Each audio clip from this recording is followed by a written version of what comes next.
There's a really persuasive illusion living inside the modern human mind, the belief that we'll start when we're ready. We tell ourselves, I'll start working out when I have free time. I'll create something when I'm actually good enough.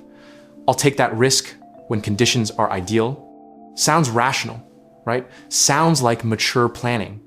But in most cases, this is just procrastination wearing a more polite name, because the right time almost never comes. Free time doesn't spontaneously appear. Confidence doesn't fall from the sky.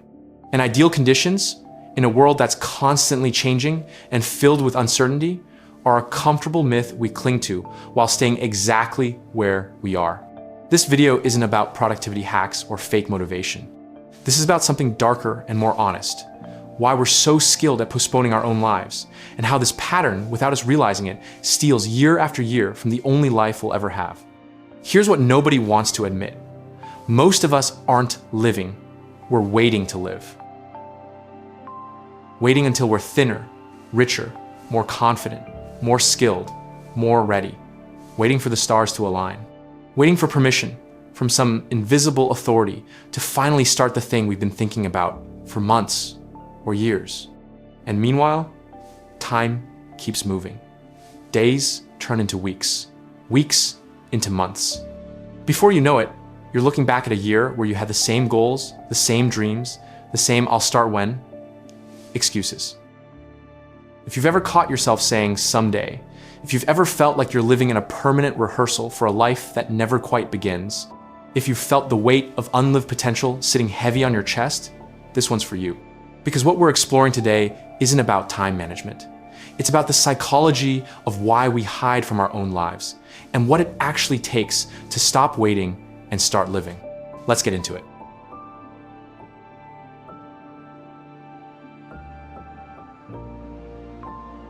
We grew up on movie narratives. There's always a big moment that changes everything. One speech that moves the masses. One brave decision that reverses fate. One destined meeting that determines the path of life. No wonder we unconsciously wait for our own big scene. We live as if today is just the prologue, and real life will start late when we've arrived. But actual life rarely works that way. Real life is made of accumulated small moments that nobody witnesses. The coffee you brew yourself on a quiet morning, the bus you chase with breathless lungs, the simple text to an old friend you might never see again, the work you redo patiently even though nobody's watching. There's no epic soundtrack, no slow motion camera, no audience applauding, just you, your choices, and small consequences that keep stacking up until one day they form a life. The value of life is actually born in undramatic moments, when you keep showing up, keep trying, keep being present, even when no one's watching. That's where character forms. That's where meaning gets made. Not in the grand climax, but in the routine lived with full awareness and conscious choice. Think about what this means. You might be waiting for some transformative moment to give your life meaning, when actually, meaning is being created or missed in this very ordinary Tuesday afternoon. The problem isn't that nothing's happening. The problem is you're treating today like it doesn't count yet.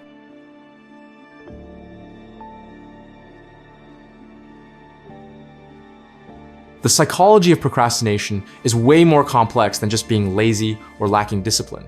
In many cases, it's actually a defensive strategy to protect your self-worth. Here's how it works. If you never really try with full effort, you never really fail. You can maintain one comfortable illusion in your head. If I really tried, I could do it. If I wanted to, I'd be capable. Your potential stays intact. Not because it's great, but because it's never been tested. Research shows that people who procrastinate the most are often those with extremely high perfectionist standards. They don't procrastinate because they don't care, actually the opposite. They procrastinate because they care too much about how the result will be judged. This is called maladaptive perfectionism. Standards so high and so rigid that they're impossible to meet. And when reality doesn't match those standards, what emerges isn't learning, but deep shame. And to avoid that shame, the brain chooses the safest strategy. Don't start at all. Here's the irony. Postponing doesn't make the fear smaller. It's like dust that's left to accumulate. It gets thicker, heavier, more suffocating. Fear doesn't disappear by waiting. It grows in the darkness, fed by our imagination about how bad failure will be. Picture this. You want to start writing. You buy a notebook. You choose the perfect pen. But every time you're about to write, you tell yourself, I'll start when the first sentence feels right. So you read other people's work. You analyze their style. You draft perfect paragraphs in your head. But the first page stays blank, because as long as it's unwritten, your story can still be perfect. The moment you put it on paper, it becomes real, and real things are messy. And that mess starts to feel like proof that you're not good enough. So you wait until one day, it's not your writing that's behind, it's your courage.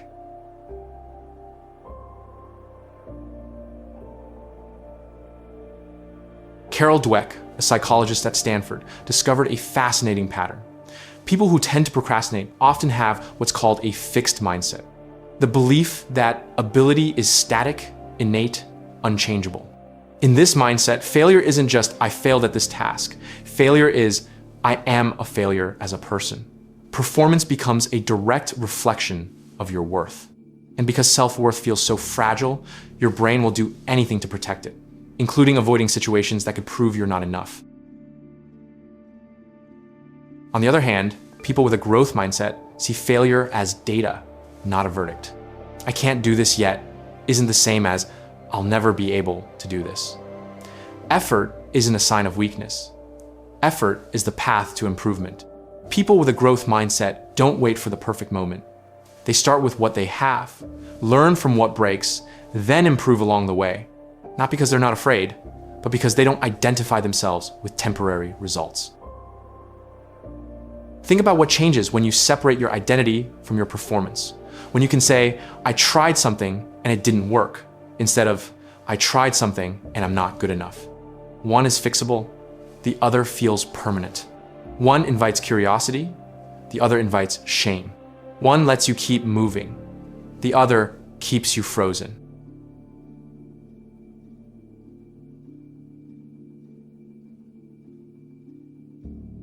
Once someone starts procrastinating, a brutal psychological cycle begins.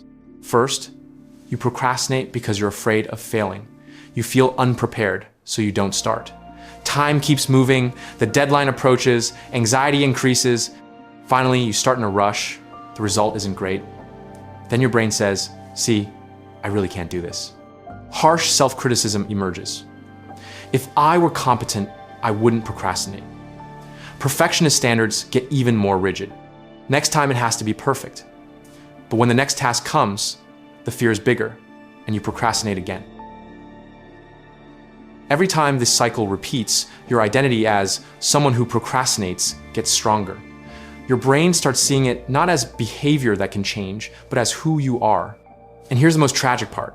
People often don't realize that what they're avoiding isn't the task itself, but the emotions they're afraid will come up if they fail.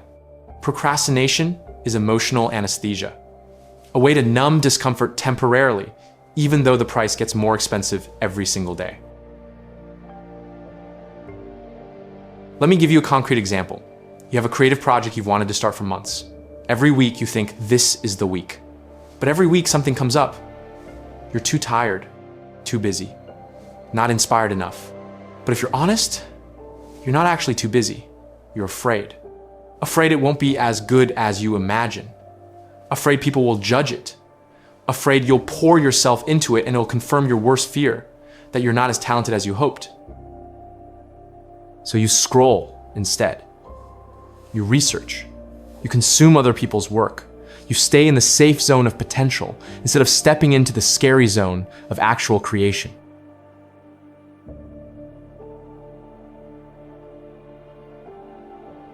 Here's the good news.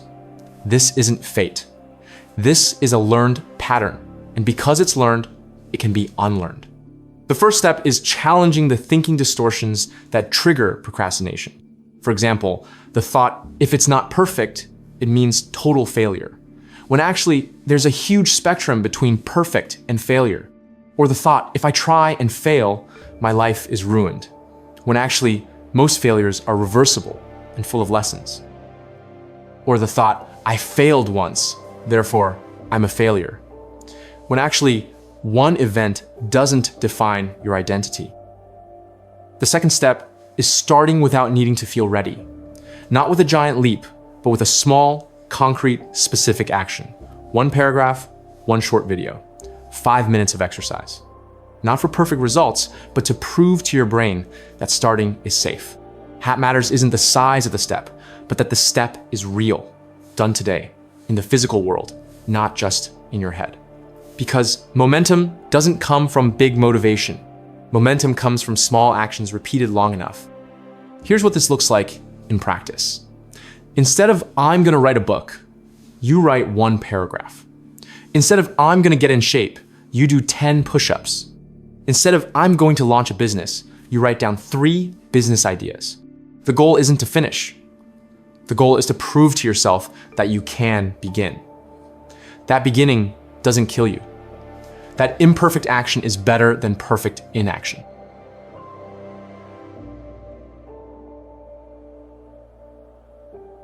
Many people exist in the world. Wake up, work, get tired, sleep, repeat tomorrow. But deep in their hearts, they know they're not really living yet.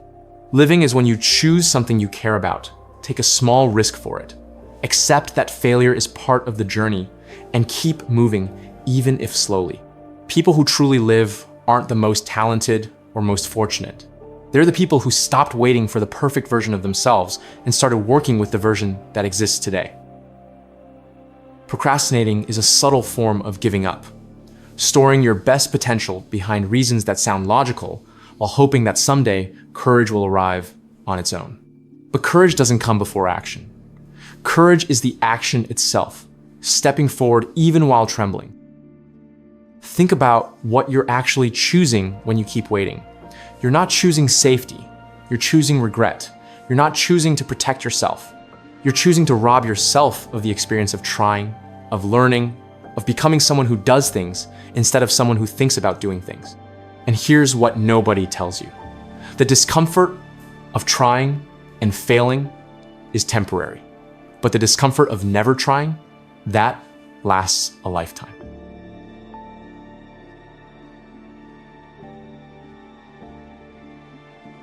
Life isn't about perfect readiness. Life is about the courage to step forward even when your knees are shaking, even when the outcome isn't clear, even when nobody's watching to applaud. Maybe your first video will be empty. Maybe your business will fail. Maybe your effort won't be immediately appreciated. But there's one failure far more painful than all of those: realizing you never really tried. Better to fall on a path you chose than to stand still in a place you never liked. Better to fail while learning than to be safe while regretting. So today, you don't need a giant leap, just one small, concrete step, not in your head, in the real world. And when you close out today, you can say quietly to yourself, I might not have gotten far, but today I'm no longer just waiting. I've started moving. Here's what I want you to understand. Your first attempt doesn't represent your potential. It represents your courage. Your first video won't be your best video. Your first paragraph won't be your best writing. Your first workout won't transform your body. But every single person you admire started exactly where you are. Afraid, uncertain, imperfect. The only difference is they started anyway. Right now, you have a choice. You can close this video, feel inspired for a few hours, then go back to waiting, back to someday. Back to the comfortable prison of potential that never gets tested. Or you can do something different, something small, something real, today. Not because you're ready, not because conditions are perfect, not because you know it'll work out, but because you're tired of living in the waiting room of your own life. Because you understand, maybe for the first time, that the life you're waiting to start is the only life you have. And it's happening right now, whether you're participating or not.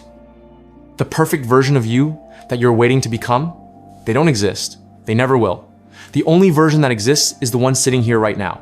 Imperfect, uncertain, but capable of choosing differently. So what's one thing, just one small thing you've been putting off? What's one action you could take today, not perfectly, but actually That's your starting point. Not someday, today.